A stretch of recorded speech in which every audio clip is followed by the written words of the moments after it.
Good morning, everybody. Great to be here with all of you. Neera, thank you. I want to talk about something that makes me very optimistic, but also something that keeps me up at night. Something that's absolutely critical to our economy, our national security, and our leadership in the world. Artificial intelligence and the future of American technology. I think we've reached a turning point. Other countries, especially China, they are pouring billions of dollars into AI and other emerging technologies. They're not just competing with us, they're trying to outcompete us. They're also trying to set the rules of the road for how all of this is going to work in the next century. And here at home, over the last year, we've seen a steady dismantling of the science and technology infrastructure that made America the leader in all this stuff in the first place.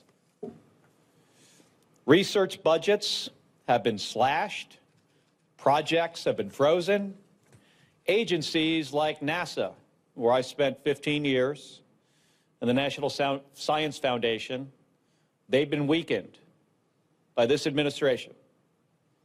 Thousands of scientists and engineers have been forced out of their jobs. And these agencies, right now, have no clear direction. We've got acting administrators in jobs that demand full-time leadership.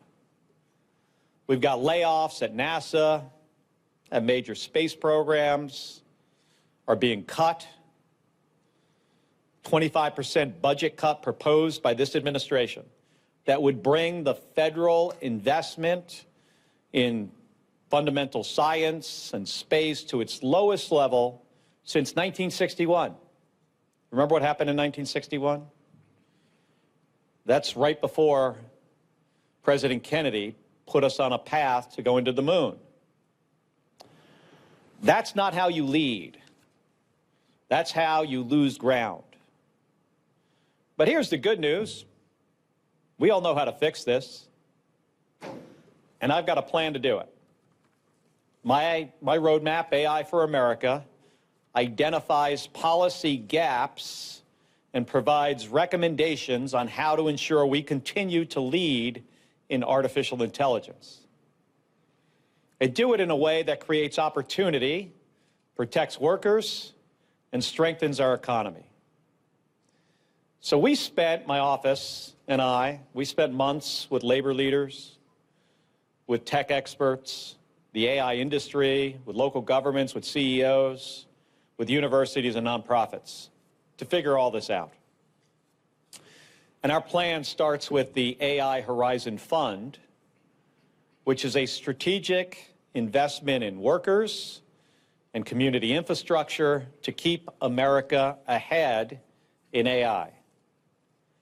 This fund will be resourced by the companies that benefit most from the AI boom.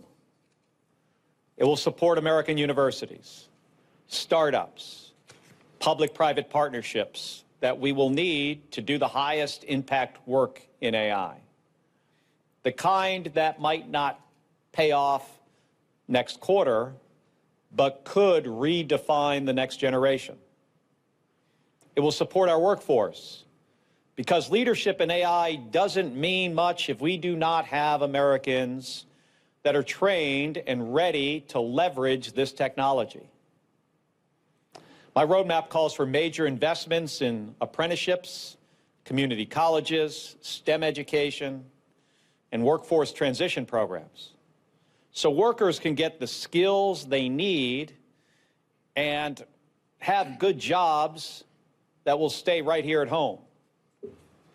Then, the fund will also support infrastructure. AI isn't going to run on good intentions. We need serious long-term investment in the physical systems that make all of this possible. And that's energy, water, broadband, and transportation. These systems need to be resilient and scalable. They need to be built in a way that doesn't pass the costs onto families and small businesses in the form of higher utility bills. That means planning ahead, building the capacity we need, especially in rural and high-growth areas. And yes, it also means investing in our national R&D infrastructure, investing in high-performance computing, investing in open training data sets and test beds that support safe, scalable, and deployable AI systems. Finally, guardrails and safety.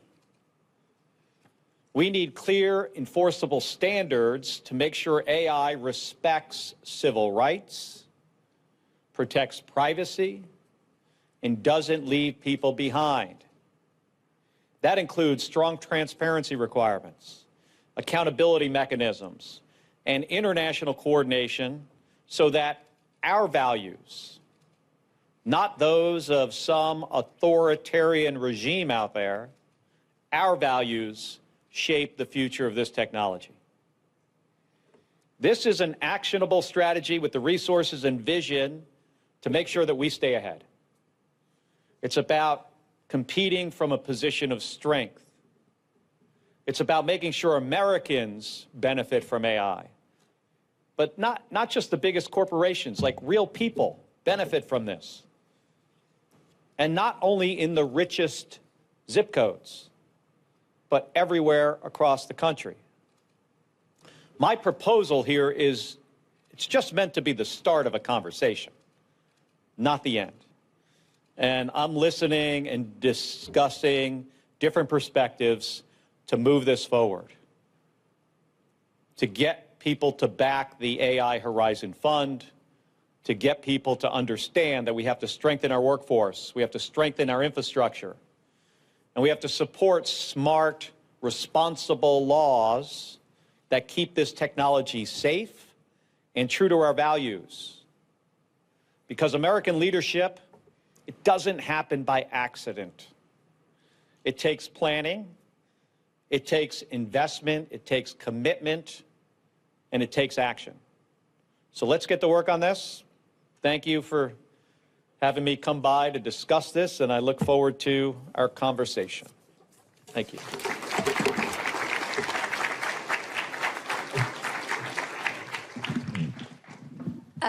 Thank you so much for that, Senator Kelly. And as I said, thank you for working on these issues, for addressing this, putting this forward now as this technology takes off instead of after we've seen all the disruption. So it is really vital, as I said, to have leaders who are looking at challenges around the corner. That's really crucial. So thank you for being here.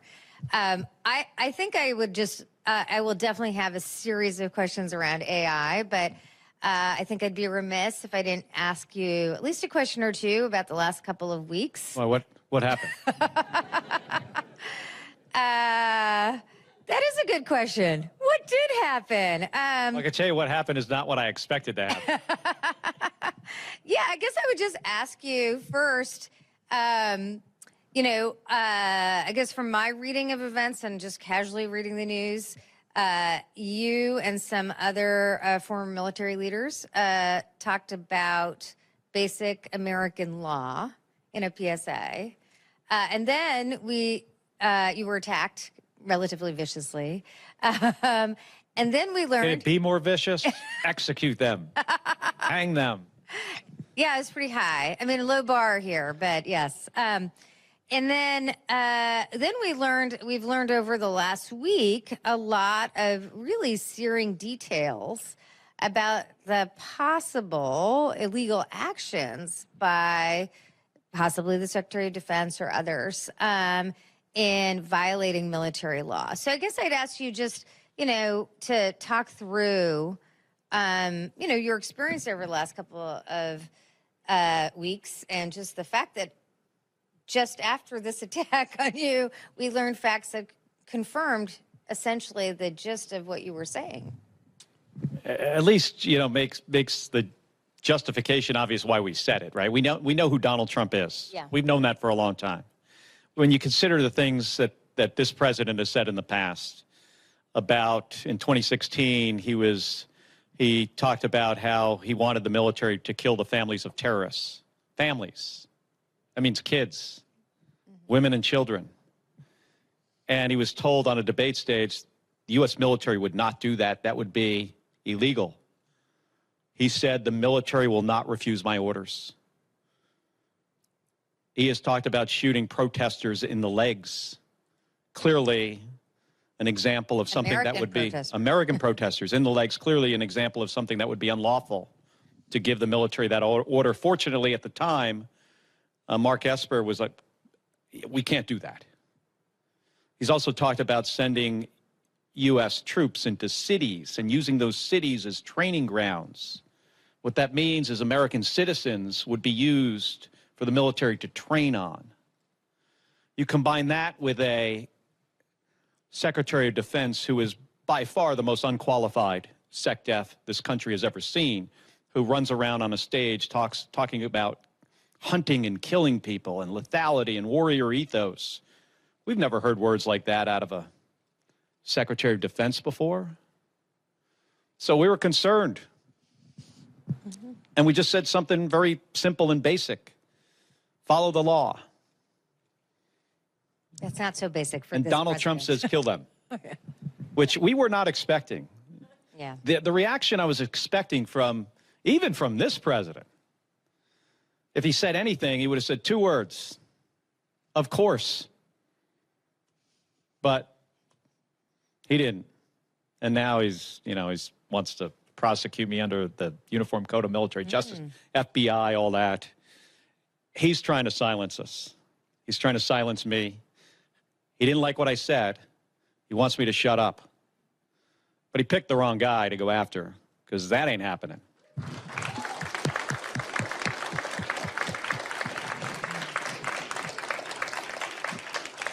But it still sends a chilling message. And certainly if I was to back down, what message does that send? So that's not happening. He's going after Americans' First Amendment rights. This president does not like people to disagree with him. You could see it in the cabinet meeting. I mean, have you ever seen anything like that? It is crazy that he sits around and all these people kiss his ass. Nobody will ever disagree with him. You know, when I used to be the commander of the space shuttle, I used to tell my crew members when we would start training for a mission, which was like a year and a half or 2 years before we would fly, I would tell them in a meeting, I'd sit them down, I'd say, okay, guys, you have to question my decisions. This is high stakes, dynamic. We can get killed. We could lose a multi-billion-dollar asset. People could get hurt on the ground. If you think I'm doing something wrong here and it affects safety or mission success, you gotta tell me about it, and we'll figure it out together. Not this guy. Thinks he's the smartest person in the world. He's not. And he's put a bunch of sycophants around him, which is a recipe for huge problems. And then I just asked one follow-up question, given the news about Signalgate, where the Inspector IG said that the actual Secretary of Defense had placed the military soldiers in harm's way from his, very careless handling of classified information by posting it on Signal. And on his personal cell phone. On his personal which could be compromised. Yes. So I guess I just would love your thought on you being judged by Secretary Hegseth, who literally was just informed by the Inspector General that he placed the soldiers who he's responsible for in harm's way. I don't take the guy very seriously. I mean, he talks about me on Twitter. I'm a captain in 06 in the U.S. Navy, retired. He puts the captain in quotes. Like he thinks he's 4 little dots are going to scare me. He's not a serious person. He did put members of the military at significant risk, putting operational information on a signal chain that could be, if his phone was, being monitored, let's say by the Russians send that information to the Iranians sent it to the Houthis. It was when these airplanes were in the air Houthis probably know generally where they're going for certain targets. They know where their aircraft carrier is. They know how fast the airplanes go. They could anticipate, what time these planes would be, in the range of surface-to-air missile systems. He could have shot them down. He wanted to show off to his buddies on the National Security Council. Ooh, look what I just heard. I just got this cool information. I'm going to share it with you. There are also devices, as you know, that you can share classified information that he should have had access to. So yeah, he was told by the Inspector General that he put those folks at risk. He also said the information wasn't classified because after the fact, he declassified it in his head. That's not how it worked when I served in the government. Not how it's supposed to work. Just to say. Yeah. Excellent. Okay, so there's so much that you've put on the table on AI, so I definitely want to get to that. So I really wanted to just ask first and foremost, the AI plan, basically a big component is the AI Horizon Fund. And I'd love for you to just talk a little bit about the need for the fund. As we've seen in prior technologies, you'll have some companies just massively benefit from the innovation, and yet the disruption is really dispersed and affects communities far away from where those companies are. So if you could talk to us about your theory of action for the Horizon Fund, that would be great. Well, a couple things. First of all, we want AI to be a winner for workers, working class people, middle class people, not just a big boon for these giant companies. If that happens, we're in big trouble. We'll have more rising issues with income inequality. And we just can't let that happen. We're already in a bad place with regards to that issue right now. It can't get worse. So we've got to make this worker focused. There's going to be some disruption in the workforce. People are going to lose their jobs. I had a group of small business owners in my office about a month ago. There were about a dozen of them there. One was a yogurt shop. And they were relatively, some of them had like maybe 50 employees. I said to this group, have any of you guys like not hired a person or got rid of a person because of AI? Every one of them put their hands up, which shocked me. I was really surprised. Even the yogurt guy, like maybe he got rid of an accountant or something. I don't know for sure. We didn't get into the details, but there's going to be disruption out there. So we have to figure out a way to retrain people for maybe jobs that we don't know will exist yet, or retrain somebody mid-career through some kind of program. And you know who does this well is unions, apprenticeship programs, but they need funding to do this. Also community colleges. Community colleges aren't like awash in money, so they need some support. And I've seen some of these, some programs that have been successful already with regards to semiconductor manufacturing. Yeah. There's Estrella Mountain Community College has this thing called a quick start program where it's about 2 weeks of training. And at the end of the program, you're guaranteed an interview with a semiconductor manufacturing company. And I met this woman who was unemployed for a year, single mom with 3 kids. She was having a hard time finding any job, like even in fast food, she told me. And in her spam email folder, she finds this advertisement for this program. And she thought it was like some kind of scam, but she was like, what do I have to lose? So she called the number. She got into the program. She now works at Intel making semiconductor chips. Wow. Yeah. Which is, after you're there like a year or two, it's like an $85,000 a year job. Yeah, as a country, we're very bad at training. Compared to other countries, yeah, we do not do this well. And so how we build that system and ensure it's not just one-off is a big national, it's a vital national goal ahead of this AI revolution. So I really appreciate your thoughts there. And then, you said something in your plan. The government needs to build an AI boom for all, not another tech bubble for the few. I think also, the AI revolution is coming after two events. After, trade has ensured that American workers are facing a sort of global arbitrage on labor and wages, in the 80s and 90s. And then on top of that, a tech boom, which has, brought a lot of jobs, but has not been, the benefits of which have not been evenly applied. A lot more money and value and wealth moving even more to the coasts, a lot less, and, a lot to single individuals. Yes, and a lot to single individuals. So that principle seems really vital to sustain even support for AI. Talk a little bit about why you think that's important and how it emanates through your plan. Well, let me start by saying, when we had something similar, not the tech boom, but electricity, like pre-electricity, pre-industrial revolution, right? If you go back to like the 18th century, 1700s, GDP growth over a century would be about 8%, over 100 years.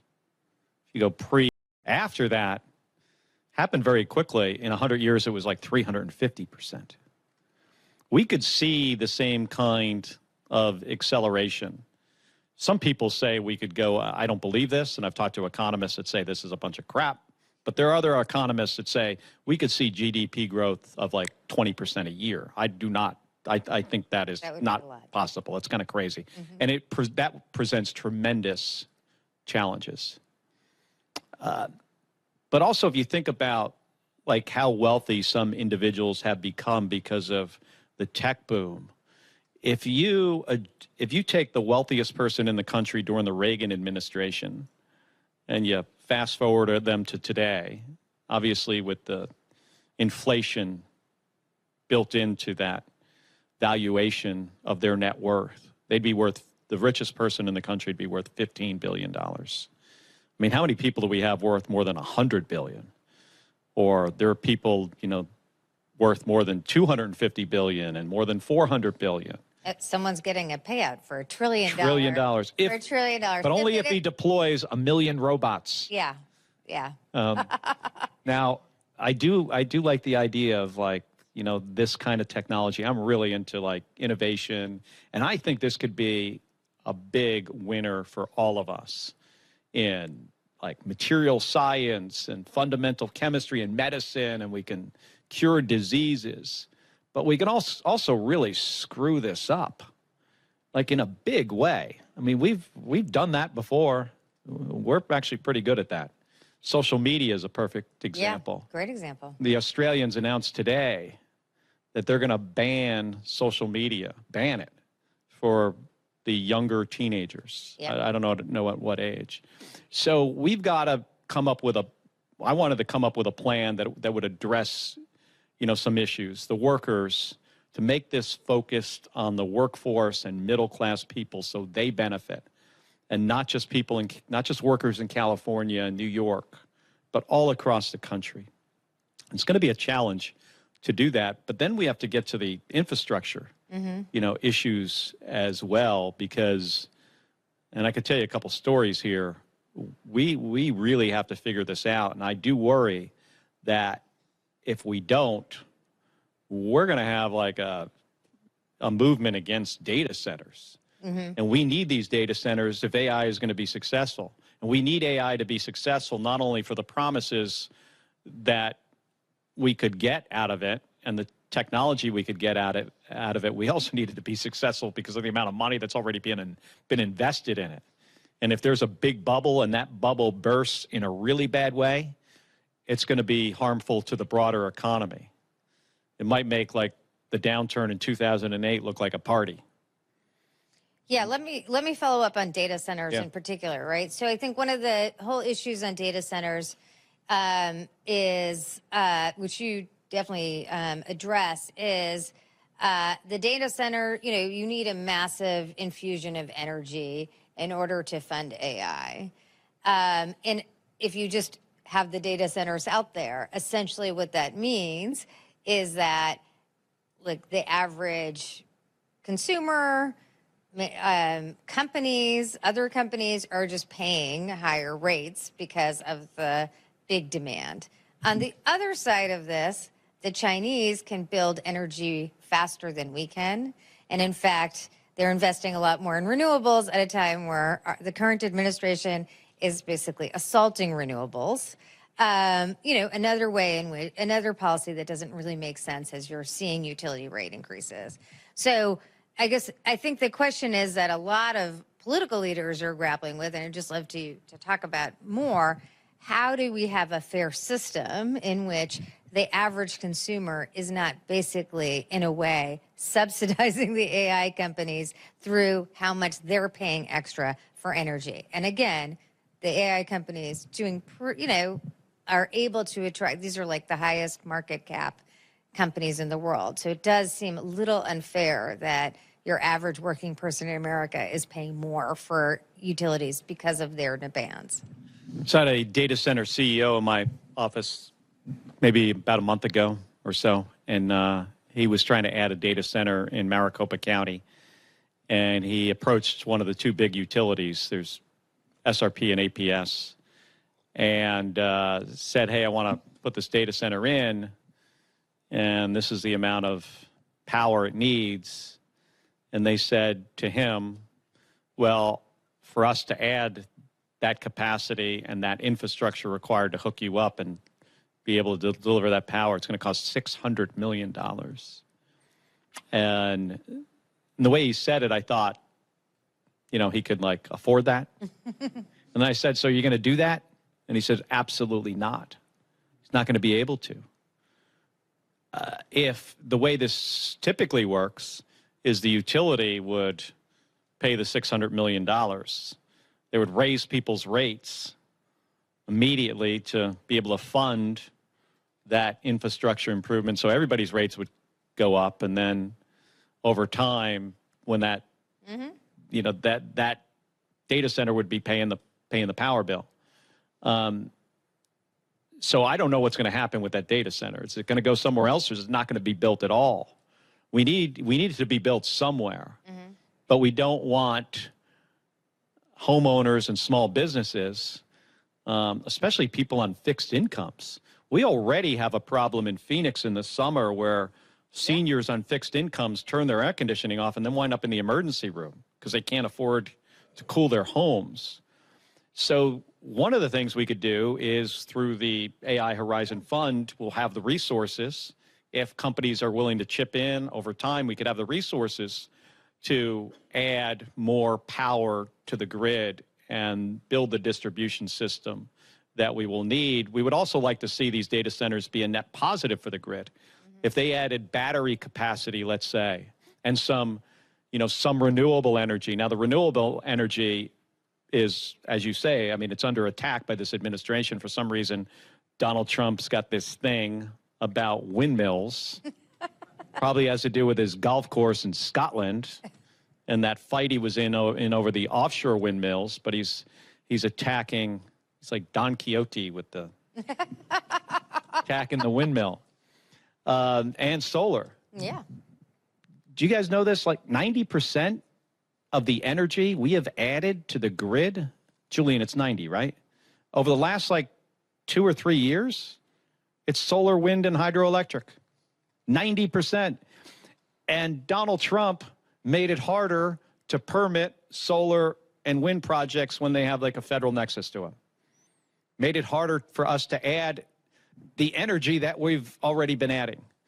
And he says, well, he thinks we're going to add, natural gas-powered power plants. The backlog on 2-cycle gas turbines for power plants are years. Not able to get them. So all the energy we've added to the grid over the last few years, when you look forward over the next few years, forget it.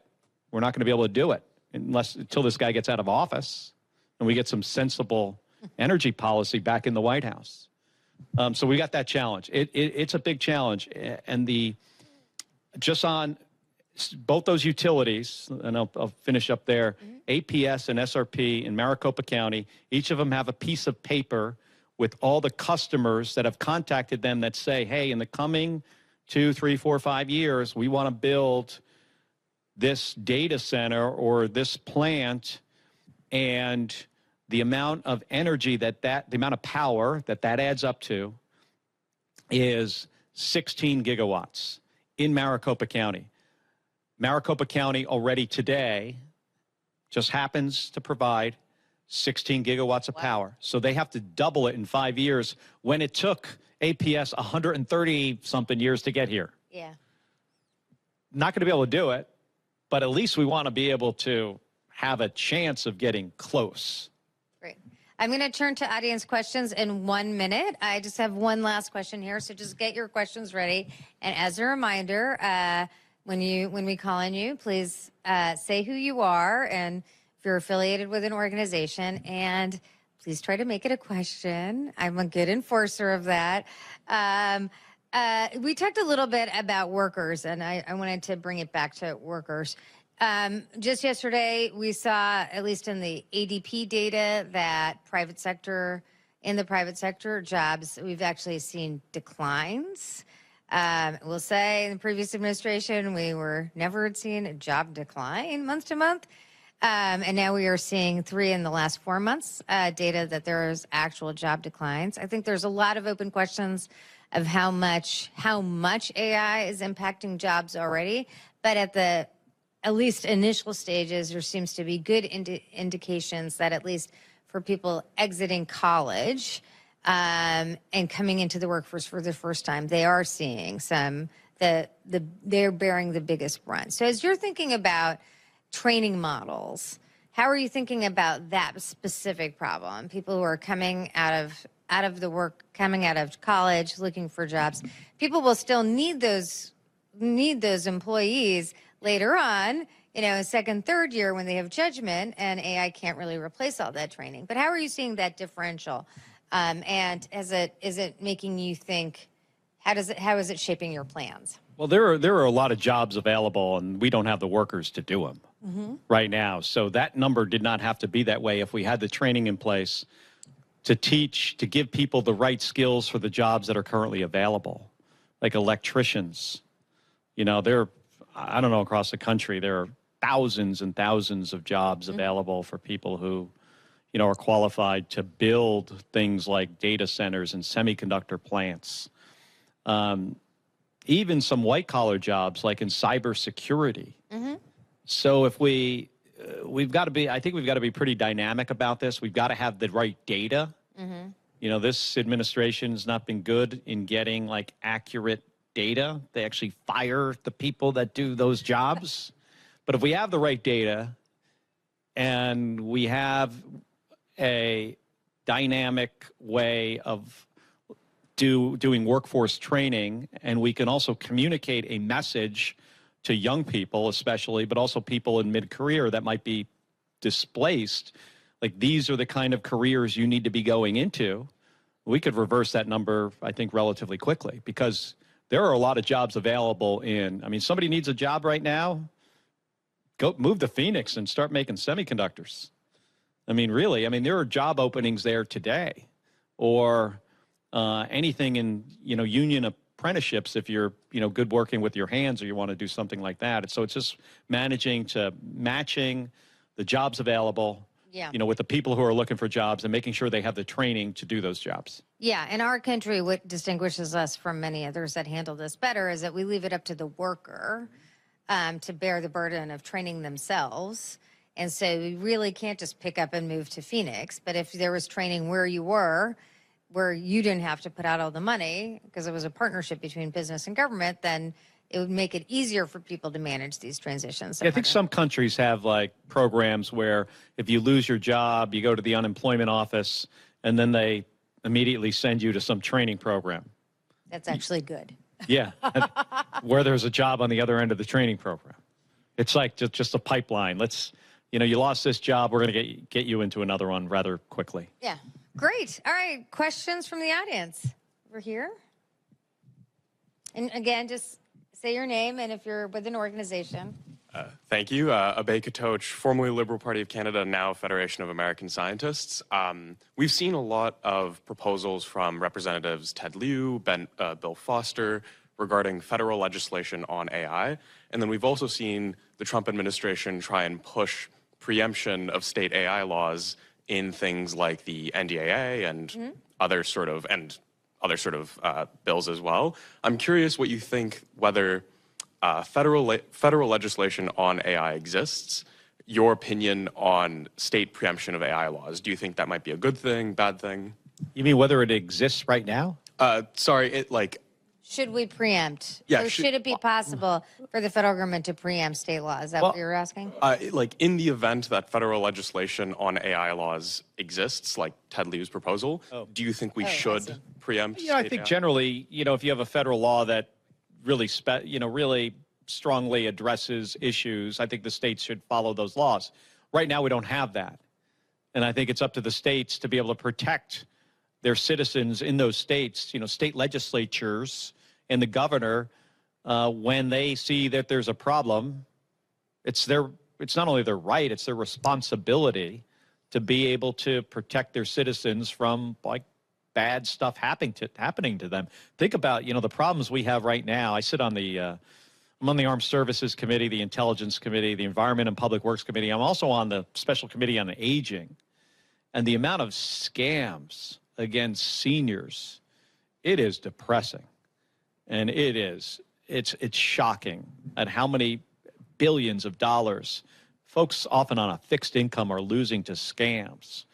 This is going to get worse with AI unless we're able to take, responsible and strong steps to combat this. And if the federal government isn't on board, the federal government's often, way behind, right? Takes so long to get things through Congress, especially the Senate. I mean, I was at NASA for 15 years. If NASA had the rules of the U.S. Senate, the rocket ship would never leave the launch pad. So in the absence of the federal legislation, I think it's appropriate for states to be able to do this. Question over here.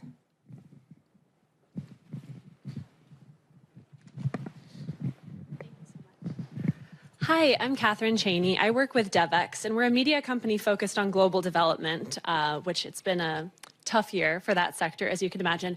My question is, I know you're focused on AI for America, but I think a lot of what you're saying resonates thinking about AI globally. So I think about the African continent, for example, where the U.S. has a much decreased presence this year.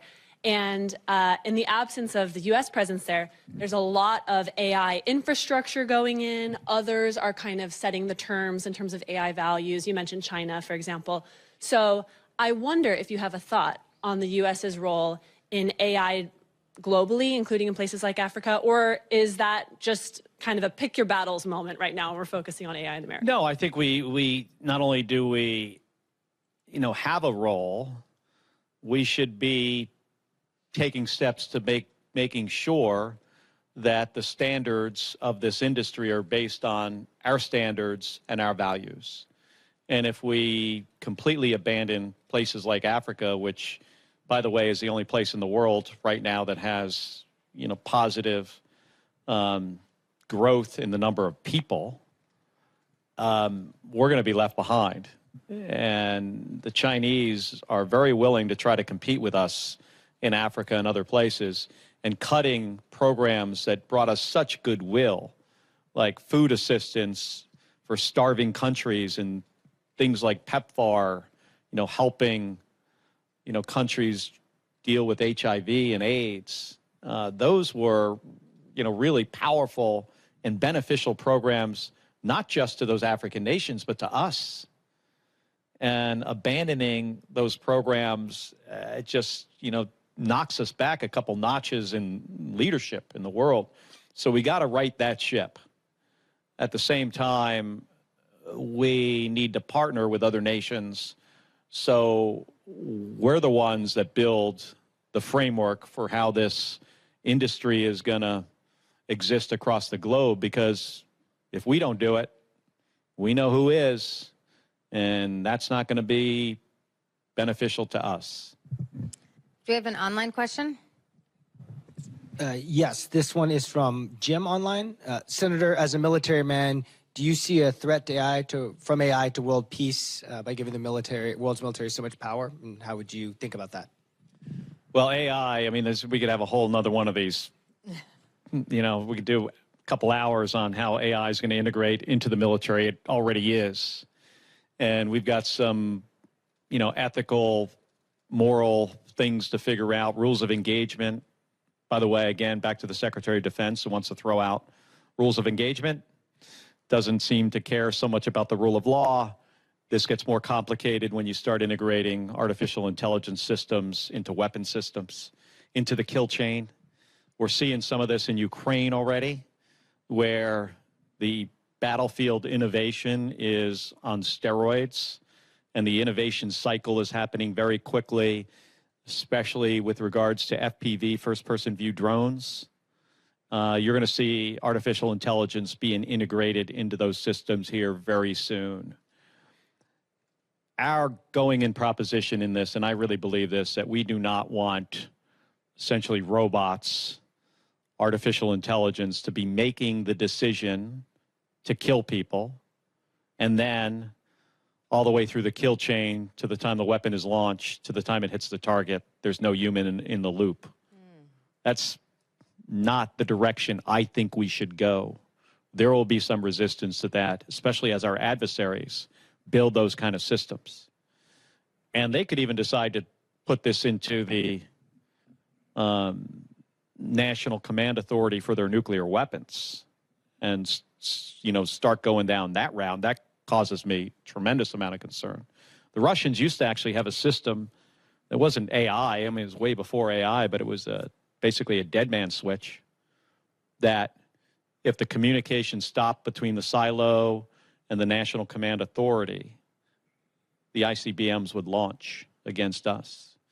Now they've disabled it. Doesn't exist anymore as far as we know. But that did exist during the height of the Cold War. We don't. Have they not seen movies about how this could go really badly wrong? They apparently not. Like that could have gone really bad at some time. And we've been, you know, the whole nuclear proliferation and the risk of miscalculation with nuclear weapons is a big deal for me, and it's something we're also trying to, you know, address. I don't know if anybody's seen the movie A House of Dynamite on Netflix. It's a good movie to watch. It's got a couple, you know, technical issues in it, but it sends a really strong and powerful message I think all of Americans should see. Excellent. Question over here? I think we have time for one more question. Oh, we'll take two. Go ahead. Yes, my name is Roger Cochetti, and I am author and retired business executive for ComSat, IBM, and technology companies.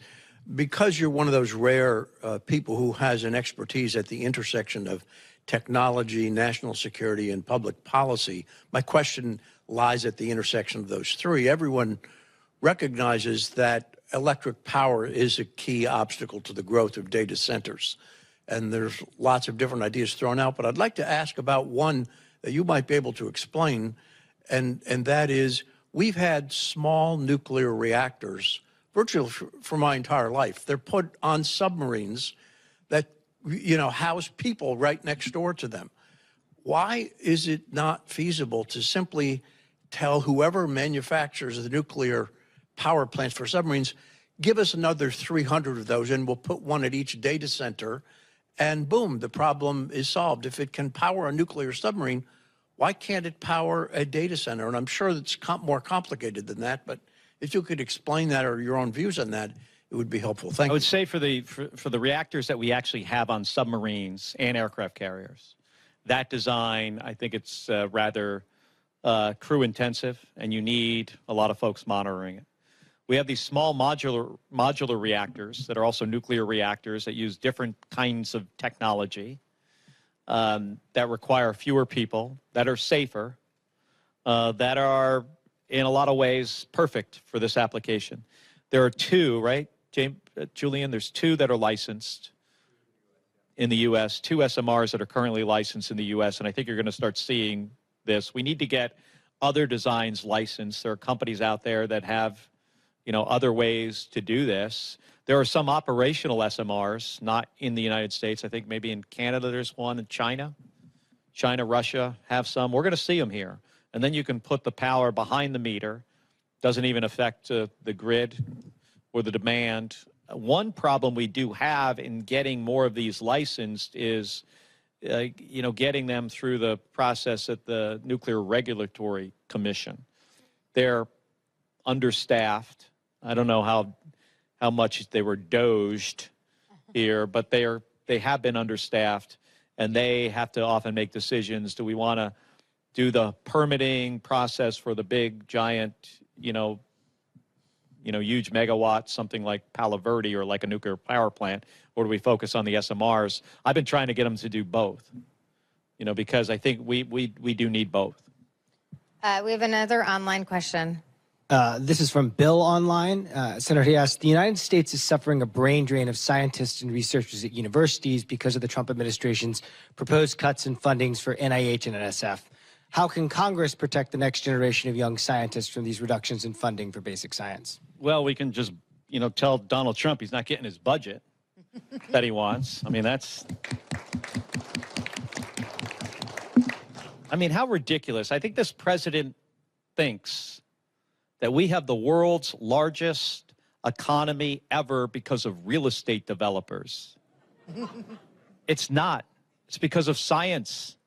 Yeah. It's because we invest in fundamental science, and it's really only in the United States that we do this at this level, where we just don't invent things. We invent industries, like out of thin air. We've done it throughout the history of our country so much better than anybody else, and that's why we are the wealthiest country in the world. And he basically just turned off the spigot. A 25% cut to NASA's budget and cuts to NSF and university research. He's done a lot of really dumb things. I'd put this in the top 10 because these investments, you get the money back. Mm-hmm. Yeah, it might take you 5 or 10 years, but you get it all back. We should, if anything, we should be investing more money, not less, in science and scientific research and university research. So, question was, what can we do? Well, we could ignore the president. It's our job, Article 1 branch of government, to ultimately create the budget, without his priorities in it. I think we should do that, especially on this, on other things as well. And then he'll have to make a decision whether or not he signs it. Can I just do a quick follow-up on that? In the past, Republicans and Democrats have led on research issues. It has, in fact, been a very bipartisan issue. In the 90s, it was lots of Republicans pushing for increases in NIH budget. Democrats and Republicans have pushed for it.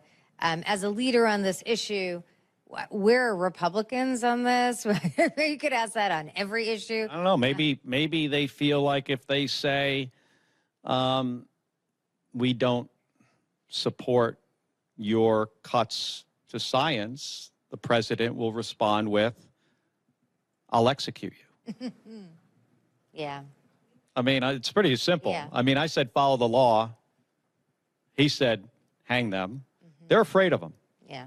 Not all of them. Lisa Murkowski, as an example, spoke out, recently about the issue.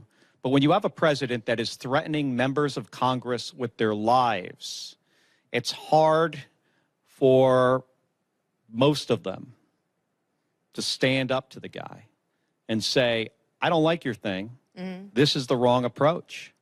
Mm-hmm. He might not literally say what he said to us as Democrats, but I'll tell you what he will do, and he's done this already. He said, I will make sure you're not reelected.